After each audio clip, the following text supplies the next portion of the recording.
So let's say that you have some amazing new business idea that you thought of that could be a $1 billion idea, or maybe you just want to make some money doing something like drop shipping or something that you've seen online. And you've done all of your research and you're just on the cusp of starting your business and you're super excited. Well, I just want you to know a few key things here, even though you're super excited and you know that this idea is going to work. So the first thing I want to say is that roughly 90% of businesses that are started will be out of business within 2 years. And again, that is just 2 years. In fact, virtually all, like 95 to 98% of businesses go out of business within 5 years. So think about those numbers, okay? So out of every 20 businesses that get started, statistically speaking, about 1, maybe 2 will actually succeed past 5 years. So this brings up a topic that it's kind of uncomfortable for a lot of entrepreneurs and business people to talk about, but that is when to let your dreams die and when to stop or shut down your business, when to give up on this dream that you had. And I also want to talk about what you should do afterwards. The steps that come after shutting down everything. And you know, I know this is a super uncomfortable topic because you see a lot of people out there who I respect a lot. You know, any of the big business guys out there on YouTube, they'll just say, you know, try hard enough, do enough of your research, be smart enough, and you'll succeed. Like I see this a lot from someone who I do like to listen to, which is actually Jordan Belfort. Now, most of you know him as the Wolf of Wall Street. He pretty much says that if you work hard enough and you try hard enough, you will succeed. And in a lot of cases, that's true. Now, I believe that working hard and working smart and learning and doing your research, learning new skills, they are requirements for success. But they do not mean that you'll be successful if you are skilled enough and work hard enough, if that's what I mean. And so actually, when you look at a lot of people that are super successful, now let's take Bill Gates. Like I did one documentary video about the story of Microsoft, which you can probably check out in the link below. But Bill Gates and Paul Allen started 2 businesses before Microsoft that they eventually shut down because they weren't making enough money and they wanted to pursue better opportunities and do better things. They actually, from the time they shut down their second business to the time they started Microsoft, I think that was 2 years where they were kind of in limbo. And so one of the key things that you should know about when to kind of shut down what you are doing and kind of let your business die, one of which is just not making enough money. And that's not necessarily you're in the negative and losing money, but it's not making enough money to make it worth running the business. And you know, Kevin O'Leary has that saying actually of, if you cannot make money and live off your business within 2 years, then your business is just a hobby. Or it's a $1 billion tech startup that is continuously losing money, but will hopefully eventually make money in 5 years, even though pretty much none of them do. And so this was one of the key things that I ran into with my company Joyce, which was that it was a profitable company. Revenue in just a few months was, you know, tens of thousands of dollars, which was really good. But the profits, like it was a profitable company, even including advertising costs. But the thing is it was not profitable enough for me to scale properly and not profitable enough for me to want to continue considering all of the other circumstances. And you know what? This is why a lot of businesses actually do shut down. It's not necessarily because they're failures, but it's just because they're not making enough to make it worth it. I mean, you can actually go onto a place like realtor.ca or Kijiji, or those are the Canadian versions, and you can find a bunch of profitable businesses for sale, but it's just the owner doesn't want to run them anymore. They're tired, they want to do other things, it's not worth the money anymore. And so there's tons of businesses like that out there that just shut down or get sold off simply because someone does not want to run the business for what they're getting paid. Another key reason why a lot of people shut down businesses is because of health, actually. I mean, people don't really realize until they actually get into a full-time big business about how much time it takes out of your life and how much stress it puts on you, not knowing if you're gonna have a paycheck in the next month or be able to pay rent.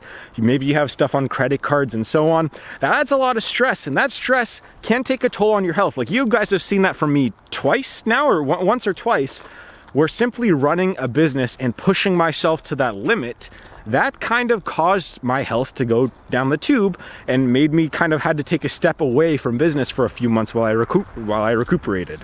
Another thing that you have to think about is actually the toll that it takes on your family. on your relationships. I mean, a lot of your time now that used to go to maybe your kids, maybe your partner, your relationships, your friends, a lot of that time now is actually going to be spent running this business. So are you willing to make that sacrifice? And usually when you start, a lot of people are. They're willing to make that sacrifice to pursue their business idea.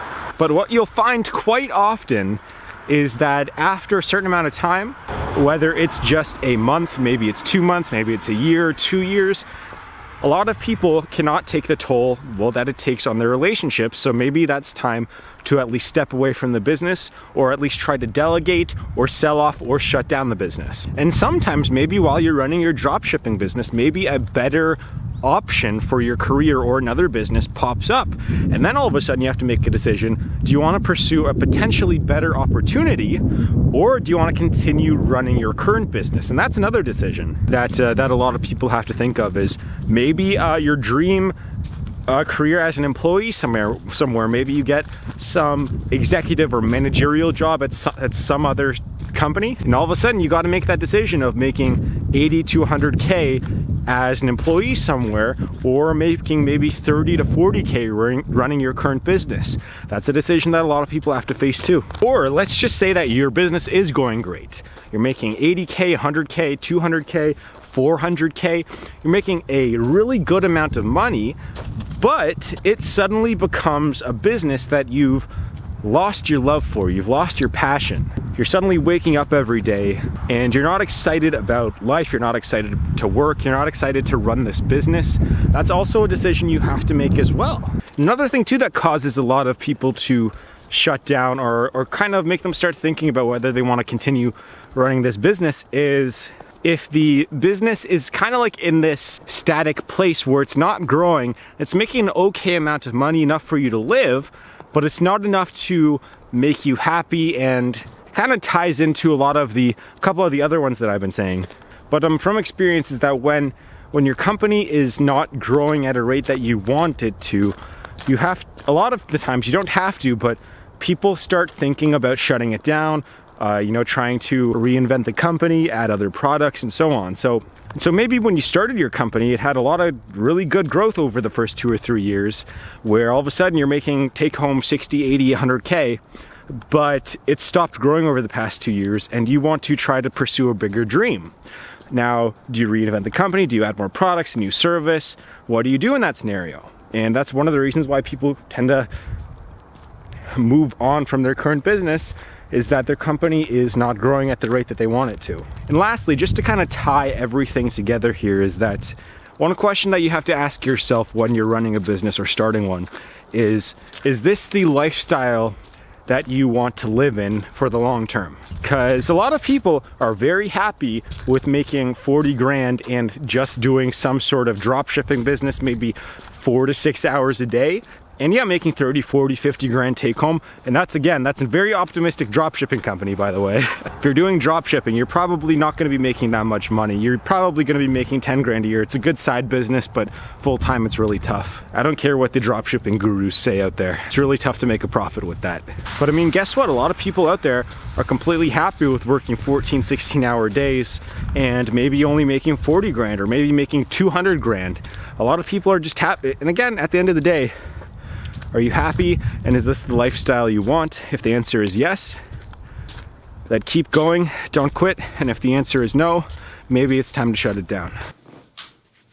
Now the real thing I want to talk about is what you do after you stop. So after all of that hard work, maybe 6 months, maybe 3 months, maybe 2 years, maybe 5 years, what do you do when you finally decide you want to stop and shut the business down? And I don't know if you can tell, I'm kind of making an analogy for me doing that very long hike that I just did, and then having me come down here and kind of having my afterthoughts.